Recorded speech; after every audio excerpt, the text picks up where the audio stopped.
Assalamualaikum warahmatullahi wabarakatuh.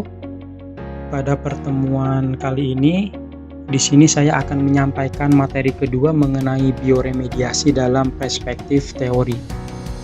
Adapun tujuan dari perkuliahan kali ini, mahasiswa diharapkan dapat mengetahui, memahami dan mampu menjelaskan tentang bioremediasi dalam perspektif teori yang akan disampaikan oleh saya sendiri, Otto Prasadi, SPI, MSI.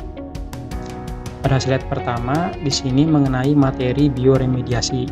Pada materi pertama sudah saya jelaskan pada video sebelumnya. Kemudian untuk materi kedua, di sini akan membahas mengenai bioremediasi dalam perspektif teori. Tapi sebelum masuk ke sini, nanti saya akan menjelaskan mengenai asal-usul dari bioremediasi. Kemudian di slide selanjutnya, asal-usul bioremediasi. Jadi silahkan mahasiswa dan mahasiswi mencoba mendeskripsikan atau mendefinisikan asal-usul bioremediasi secara mandiri. Apa itu, bagaimana, dan seperti apa.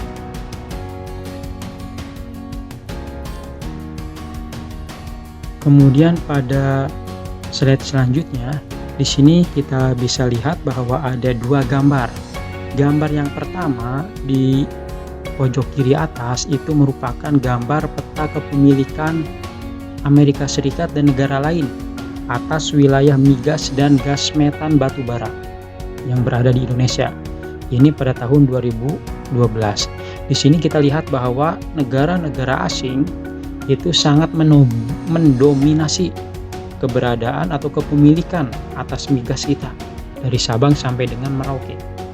Di sini ada Amerika Serikat, ada China, kemudian ada Prancis, ada Australia, ada Italia, sangat mendominasi kepemilikan migas di tanah air kita. Kemudian pada gambar kedua di sini ada bisnis hilir, jalur distribusi BBM dalam negeri melalui transportasi laut. Di sini bisa kita lihat bahwa di keterangan ya untuk gambar yang seperti ini merupakan unit pengolahan kilang. Ini di Cilacap ada ya di sini unit pengolahan kilang di Cilacap. Kemudian garis panah berwarna biru ini merupakan jalur distribusi BBM-nya. Ini merupakan jalur distribusi BBM-nya. Kemudian untuk yang bergambar kapal ini merupakan transit terminalnya. Untuk titik yang berwarna hijau ini merupakan depot BBM-nya. Sangat banyak sekali. Kemudian untuk yang titik berwarna kuning besar yang dapat kita hitung ini merupakan terminal backloading.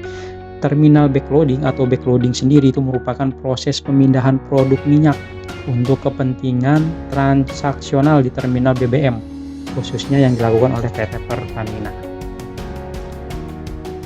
Kemudian bisa kita ketahui bahwa negara kita merupakan negara maritim yang terdiri dari beberapa pulau ya, baik dari Sabang sampai dengan Merauke, dan memiliki jalur perdagangan laut yang sangat sibuk. Kita ketahui bahwa semboyan negara kita pada zaman dahulu itu merupakan nenek moyang kita seorang pelaut.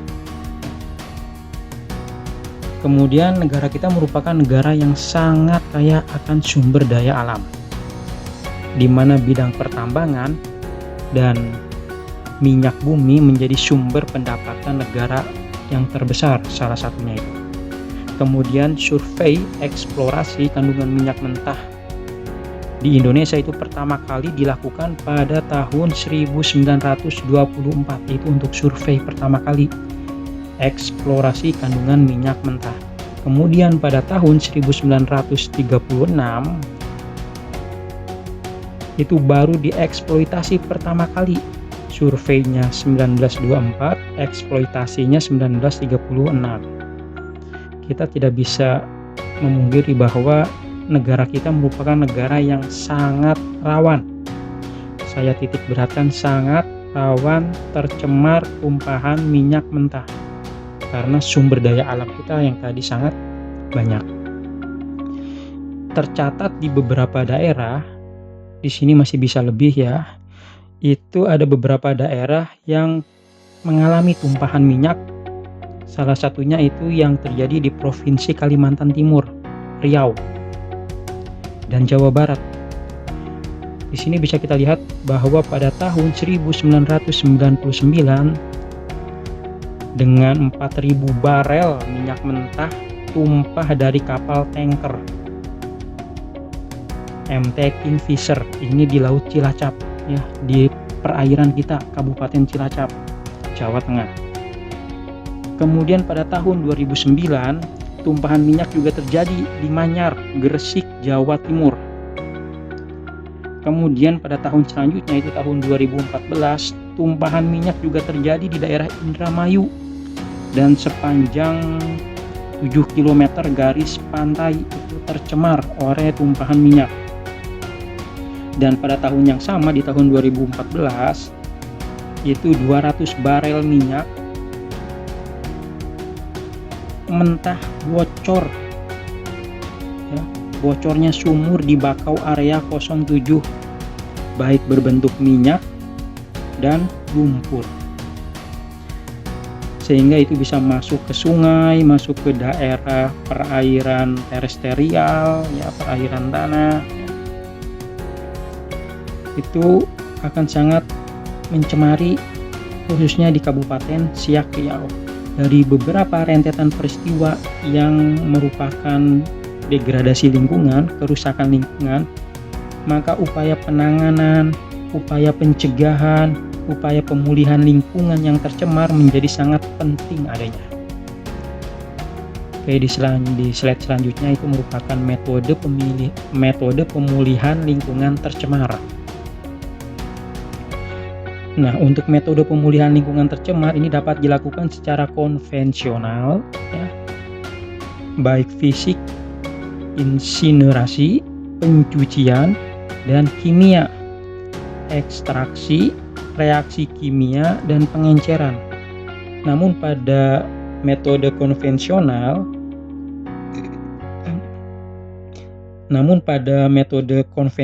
ini banyak kasus metode ini hanya merupakan proses pemindahan pencemar dari satu fase ke fase lainnya atau dari satu tempat ke tempat lainnya.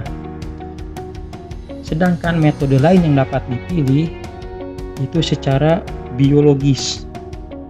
Metode ini didasari oleh suatu kenyataan bahwa dalam sebuah ekosistem yang utuh, mikroba baik jamur dan bakteri memiliki fungsi yang sangat luas dan penting dalam mendaur ulang sisa buangan atau limbah hewan, jasad renik, dan tanaman mati.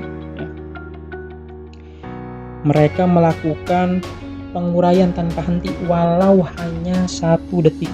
Jadi bisa dibayangkan kalau mikroba baik bakteri maupun fungi itu berhenti 1 detik, bisa dibayangkan tumpukan limbah akan menutupi lautan atau dunia. Jadi mikroba ini sangat istimewa, sangat istimewa. Fungsinya tidak hanya sebatas sebagai agen pengurai, melainkan dapat dimanfaatkan sebagai salah satu bioresearch untuk pembangunan ekonomi dan lingkungan seperti obat-obatan, bioenergi, bioplastik, biofertilizer, dan makanan. Mereka adalah makhluk hidup di mana yang hidup berdasarkan kondisi lingkungan yang mendukung untuk kehidupannya. Jadi kalau kita ingin memanfaatkan mikroba, kita harus bisa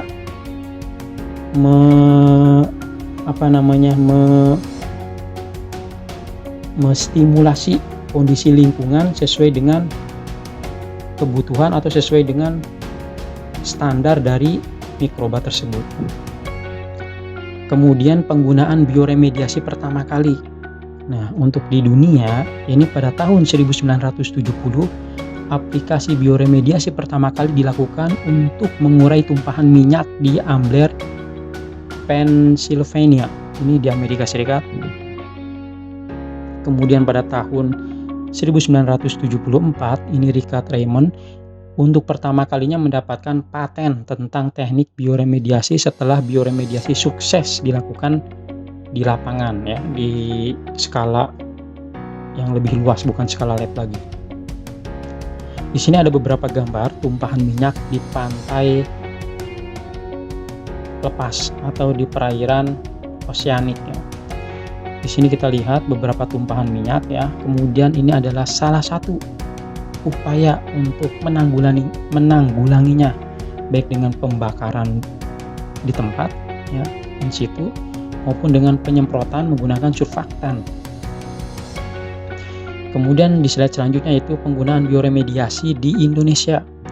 Nah, di Indonesia sendiri, aplikasi bioremediasi itu diinisiasi atau diawali oleh PT Chevron Pacific Indonesia (CPI) yang merupakan perusahaan migas terbesar. Kemudian pada awal tahun 1994 dengan fokus kegiatan operasi skala laboratorium dan pilot. Kemudian pada tahun 2002 operasi bioremediasi skala besar mulai dicoba. Seiring dengan itu, tahun 2003 regulasi yang mengatur bioremediasi minyak mentah itu diterbitkan, ya, di Kepmen Lingkungan Hidup nomor 128 tahun 2003 tentang tata cara dan persyaratan teknis pengolahan limbah minyak bumi dan tanah terkontaminasi oleh minyak bumi secara biologis. Kemudian sampai dengan saat ini, PT Chevron Pacific Indonesia mengklaim bahwa bioremediasi yang dilakukannya berhasil memulihkan tanah tercemar lebih dari 500 meter kubik, di mana tanah tersebut digunakan untuk proses penghijauan seluas 60 hektar. Namun pada tahun 2012, bioremediasi yang mereka lakukan itu dianggap bioremediasi fiktif, artinya bohongan atau subjektif, ya, tidak berdasarkan dengan uji lapangan, uji klinis atau secara research. Kemudian untuk slide selanjutnya itu mengenai keputusan Menteri Negara Lingkungan Hidup nomor 128 tahun 2003 tentang tata cara dan persyaratan teknis pengolahan limbah minyak bumi dan tanah terkontaminasi oleh minyak bumi secara biologis oleh Menteri Negara Lingkungan Hidup yang akan saya sampaikan di video selanjutnya. Jadi untuk pertemuan kali ini saya cukupkan sampai dengan asal-usul bioremediasi. Jika ada kekurangan atas apa yang saya sampaikan, mohon maaf. Wabillahi taufik wal hidayah. Wassalamualaikum warahmatullahi wabarakatuh.